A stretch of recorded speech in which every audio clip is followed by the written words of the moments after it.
En août 2020, une sœur m'a invité à une réunion en ligne de l'Église de Dieu Tout-Puissant. En lisant les paroles de Dieu Tout-Puissant, en cherchant, je savais que la parole de Dieu Tout-Puissant était la voix de Dieu, et que Dieu Tout-Puissant était le Seigneur revenu. J'ai été très ému et très enthousiasmé. Mes frères aussi espéraient le retour du Seigneur.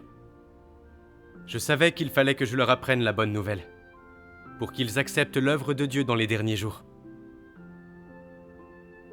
J'ai donc prêché l'évangile à mon troisième frère, et il a informé notre frère aîné, le dirigeant d'église, de la nouvelle de la venue du Seigneur. Contre toute attente, quand mon frère aîné a appris cela, il s'est précipité chez moi, ce soir-là. Oh, salut, entre donc. Océa, Oui, tu as dit que le Seigneur Jésus est revenu et accompli une nouvelle œuvre. oui, je me demandais comment te le dire. Comment serait-ce possible? Hein? Le Seigneur Jésus a pardonné nos péchés. À son retour, il nous élèvera dans le royaume des cieux. Comment accomplirait-il une nouvelle œuvre? Mon frère, ne te fâche pas avec moi. Assieds-toi et je vais te l'expliquer. Là, viens là.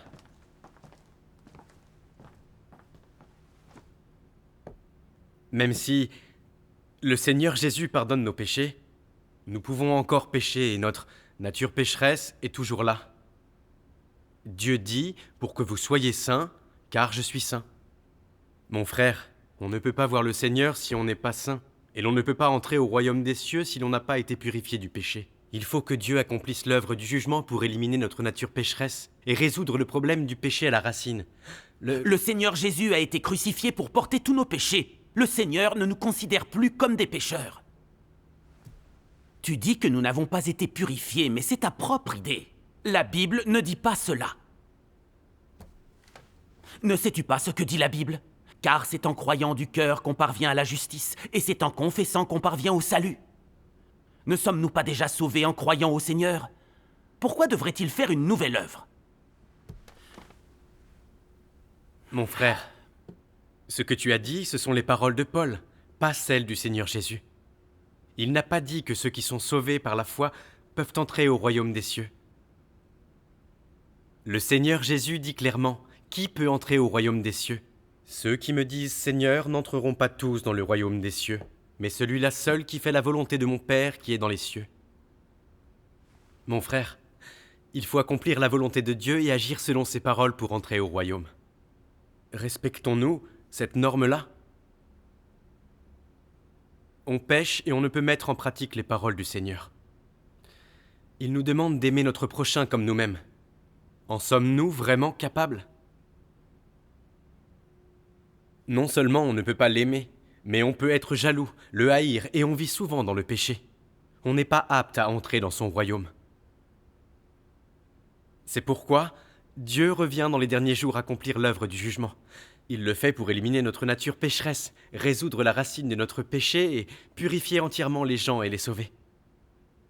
Le Seigneur Jésus a prophétisé. Celui qui me rejette et qui ne reçoit pas mes paroles a son juge. La parole que j'ai annoncée, c'est elle qui le jugera au dernier jour. Et la Bible dit, car c'est le moment où le jugement va commencer par la maison de Dieu. Assez, assez!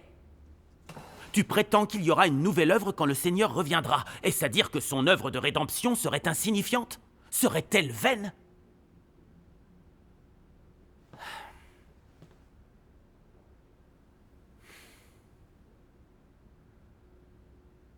En entendant mon frère parler ainsi, j'étais anxieux. Comment pouvais-je échanger pour qu'il comprenne l'œuvre de Dieu et se débarrasse de ces notions? C'est alors que j'ai pensé à ces paroles de Dieu Tout-Puissant. Bien que Jésus ait beaucoup œuvré parmi les hommes, il n'a fait que parachever la rédemption de toute l'humanité et est devenu le sacrifice d'expiation de l'homme. Il n'a pas débarrassé l'homme de tout son tempérament corrompu. Sauver entièrement l'homme de l'influence de Satan n'exigeait pas seulement de Jésus qu'il devienne le sacrifice d'expiation et qu'il porte les péchés de l'homme, mais aussi que Dieu œuvre de façon plus grande encore pour entièrement débarrasser l'homme de son tempérament corrompu par Satan. Et donc, à présent que l'homme a été pardonné pour ses péchés, Dieu est redevenu chair pour conduire l'homme dans la nouvelle ère et a commencé l'œuvre du châtiment et du jugement. Cette œuvre a mené l'homme dans un domaine plus élevé. Tous ceux qui se soumettent à sa domination jouiront d'une vérité supérieure et recevront de bien meilleures bénédictions. Ils vivront véritablement dans la lumière et gagneront la vérité, le chemin et la vie.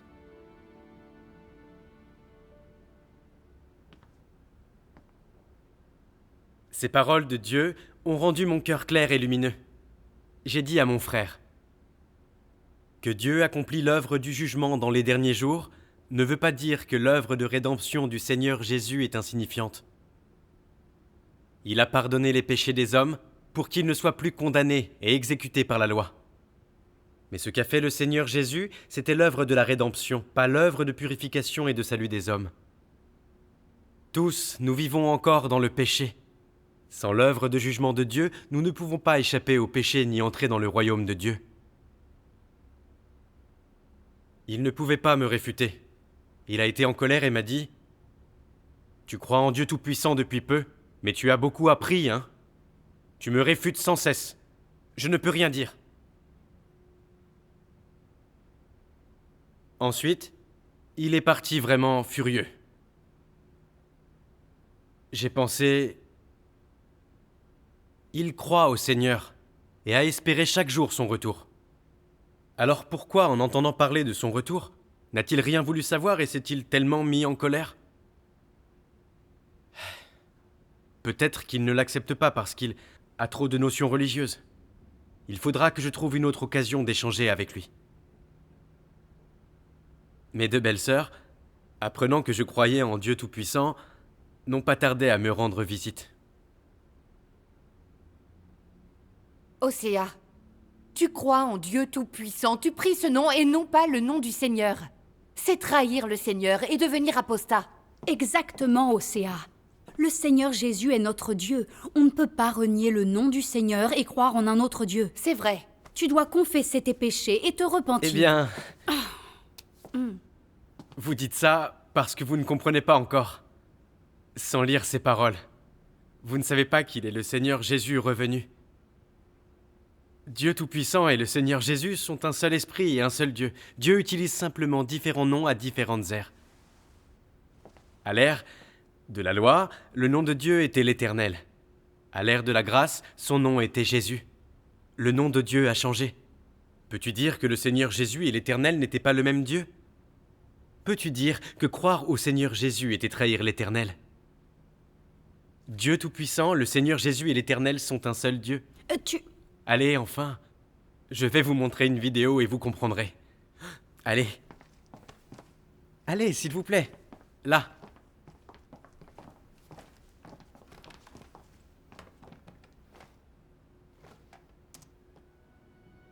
J'étais autrefois connu comme l'Éternel. J'ai aussi été appelé le Messie. Et les gens m'ont déjà appelé Jésus le Sauveur, avec amour et estime. Aujourd'hui, cependant, je ne suis plus l'Éternel ou Jésus que les gens ont connu dans le passé. Je suis le Dieu qui est revenu dans les derniers jours, le Dieu qui mettra fin à l'ère. Je suis le Dieu lui-même qui se lève des extrémités de la terre, rempli de tout mon tempérament et plein d'autorité, d'honneur et de gloire. Les gens ne sont jamais entrés en relation avec moi, ne m'ont jamais connu et ont toujours ignoré mon tempérament. Depuis la création du monde jusqu'à aujourd'hui, personne ne m'a vu. C'est le Dieu qui apparaît à l'homme dans les derniers jours, mais qui est caché parmi les hommes. Il vit parmi les hommes, vrai et réel, comme le soleil brûlant et la flamme vive, rempli de pouvoir et débordant d'autorité. Il n'y a pas une seule personne ou chose qui ne sera pas jugée par mes paroles, et pas une seule personne ou chose qui ne sera pas purifiée par le feu ardent. Finalement, toutes les nations seront bénies grâce à mes paroles et aussi brisées en pièces à cause de mes paroles.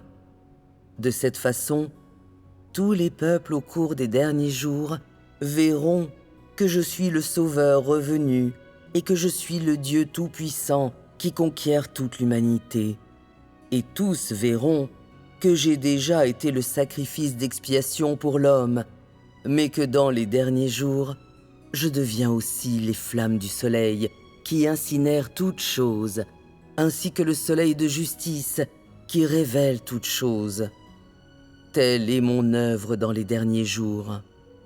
J'ai pris ce nom et j'ai ce tempérament afin que tous les gens puissent voir que je suis un Dieu juste, le soleil brûlant et la flamme vive, et afin que tous m'adorent, l'unique vrai Dieu, et afin qu'ils voient ma vraie face.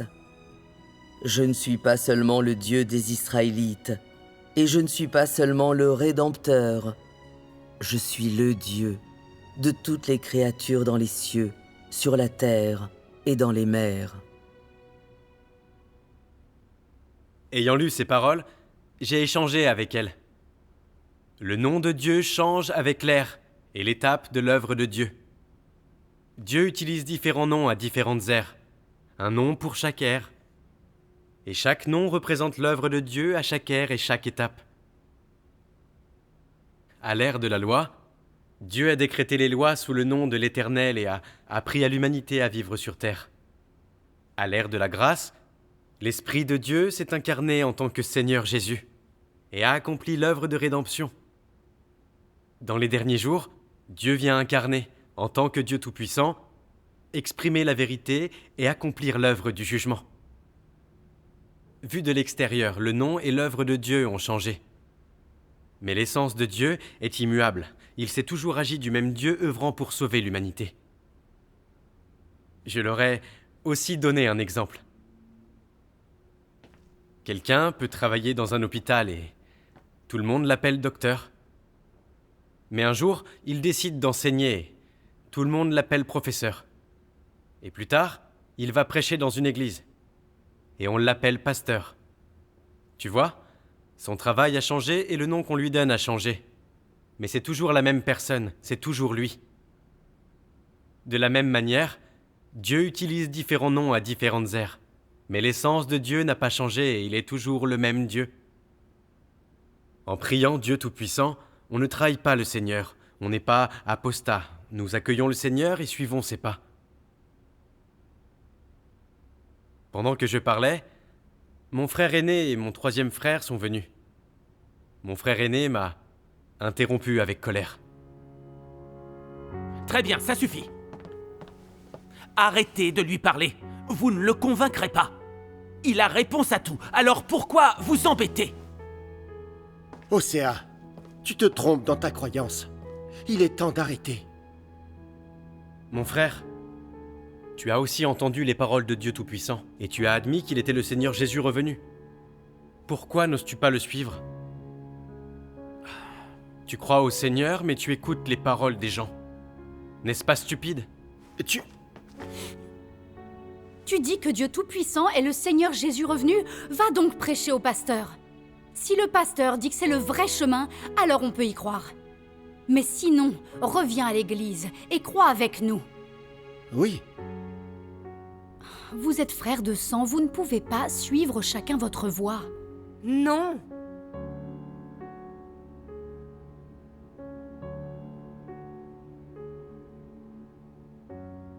Voyant qu'ils vénéraient tous le pasteur, je leur ai dit, « Nous autres croyants devons avant tout obéir à Dieu et l'honorer. On ne peut obéir aveuglément aux gens. Surtout quand il s'agit d'accueillir le Seigneur. On ne peut pas laisser le pasteur décider. Le Seigneur Jésus a dit que les brebis de Dieu entendent sa voix. Nous devons bien écouter la voix de Dieu pour pouvoir accueillir le Seigneur. Je leur ai dit aussi, quand le Seigneur Jésus est venu œuvrer, ceux qui croyaient au judaïsme n'ont pas cherché à entendre la voix de Dieu. Ils ont suivi les pharisiens dans la résistance au Seigneur Jésus et sa condamnation. Résultat, ils ont perdu leur salut. C'est pour nous une leçon. Mais j'avais beau leur parler, ils ne m'écoutaient pas du tout. Et ils maintenaient que le pasteur ne pouvait pas avoir tort. Voyant leur attitude comme ça, j'ai pensé, ils vénèrent tellement le pasteur que si le pasteur l'accepte, ils pourront peut-être l'accepter à leur tour.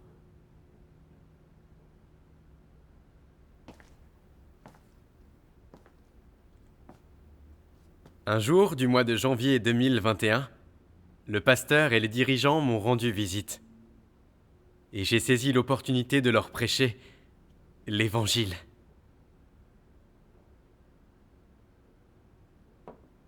Matthieu chapitre 24, verset 37 dit « Ce qui arriva du temps de Noé arrivera à l'avènement du Fils de l'homme. » Et chapitre 24, verset 44 dit « C'est pourquoi vous aussi tenez-vous prêts, car le Fils de l'homme viendra à l'heure où vous n'y penserez pas. » Luc, chapitre 17, versets 24-25 dit « Car comme l'éclair resplendit et brille, d'une extrémité du ciel à l'autre, ainsi sera le Fils de l'homme en son jour.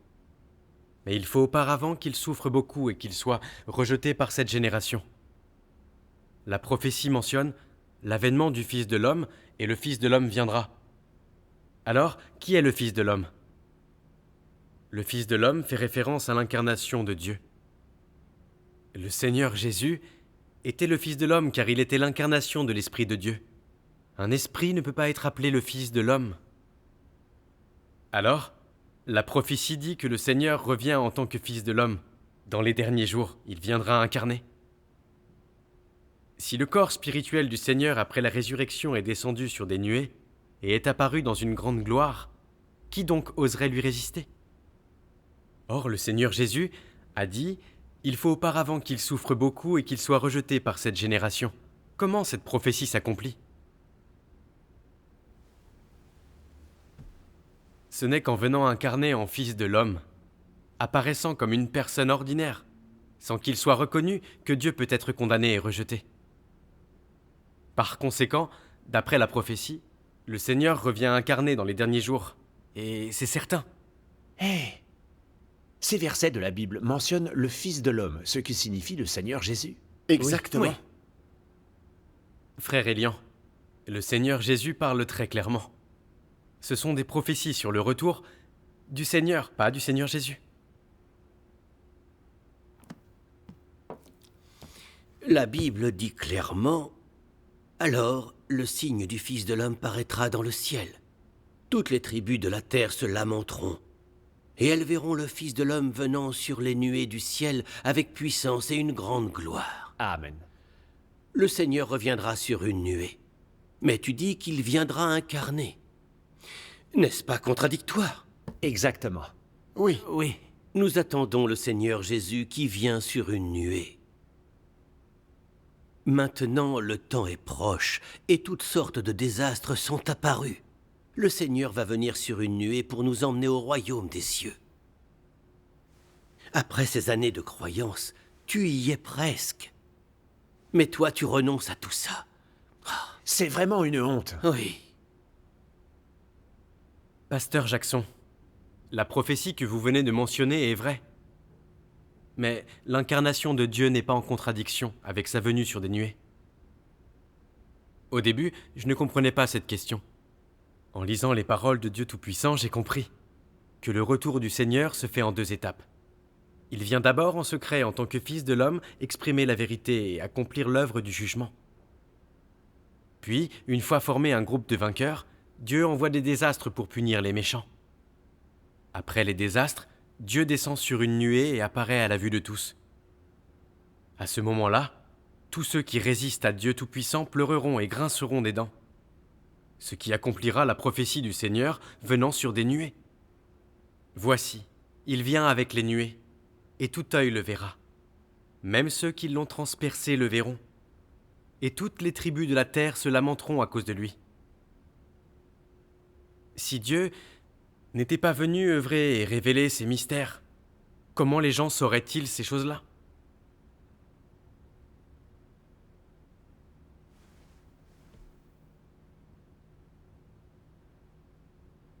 À ce moment-là, ils ont tous été surpris et se sont tus. Je leur ai lu un passage des paroles de Dieu Tout-Puissant. Quand vous verrez Jésus descendre du ciel, sur une nuée blanche de vos propres yeux, ce sera l'apparition publique du soleil de justice. Peut-être que ce sera un moment de grande excitation pour toi. Mais tu dois savoir que le moment où tu seras témoin de la descente de Jésus du ciel est aussi le moment où tu descendras en enfer pour être puni. Ce sera le temps de la fin du plan de gestion de Dieu.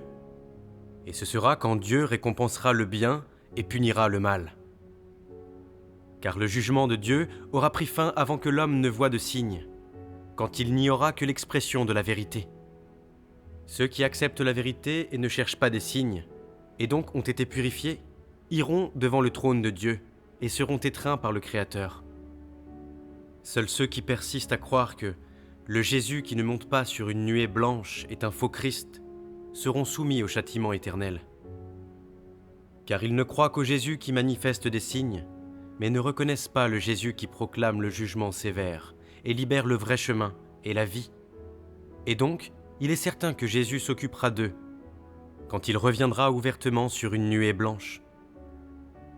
Ils sont trop têtus, trop confiants en eux-mêmes, trop arrogants.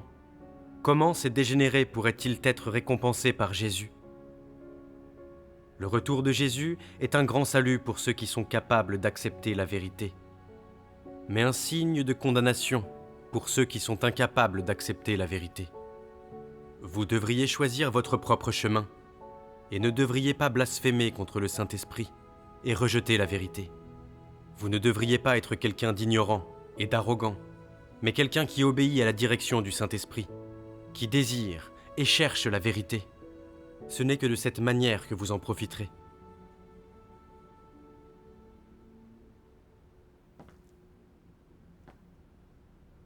Ils ont tous été étonnés d'entendre ces paroles de Dieu chargées d'autorité.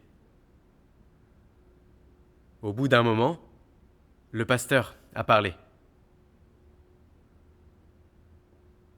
Tu as dit que ce sont les nouvelles paroles de Dieu ? Oui, ce sont les déclarations de Dieu dans les derniers jours. Ce n'est pas vrai. Oh, Les paroles de Dieu sont dans la Bible, et il n'y en a aucune en dehors de la Bible. Oui, S'il en existe, ce sont des ajouts à la Bible. oui. L'Apocalypse dit clairement « Je le déclare à quiconque entend les paroles de la prophétie de ce livre. Si quelqu'un y ajoute quelque chose, Dieu le frappera à coup sûr des fléaux qui sont décrits dans ce livre. Et si quelqu'un retranche quelque chose des paroles du livre de cette prophétie, Dieu retranchera sa part de l'arbre de la vie et de la ville sainte décrits dans ce livre. Quiconque ajoute à la Bible n'aura pas le fruit de l'arbre de la vie. C'est ce qui est dit dans la Bible. » Amen. Pasteur Jackson, quand il est dit que rien ne peut être ajouté ou retranché, c'est pour que les gens se gardent d'ajouter ou d'effacer des prophéties dans l'Apocalypse. Ça ne veut pas dire que Dieu ne prononcera pas de nouvelles paroles. Le Seigneur Jésus lui-même a dit « J'ai encore beaucoup de choses à vous dire, mais vous ne pouvez pas les porter maintenant. Quand le Consolateur sera venu, l'Esprit de vérité vous conduira dans toute vérité. » Le Seigneur Jésus a dit très clairement qu'en revenant dans les derniers jours, il exprimera beaucoup de paroles pour nous guider dans les vérités. D'après votre compréhension, lorsque Dieu reviendra, il n'œuvrera plus. Alors comment ces paroles du Seigneur Jésus seront accomplies ? Dieu est la vérité, la source de vie et la fontaine d'eau vive qui coule toujours. Vous limitez les paroles et l'œuvre de Dieu à celle de la Bible, comme si Dieu ne pouvait dire cela que dans la Bible. N'est-ce pas délimiter et rabaisser Dieu ?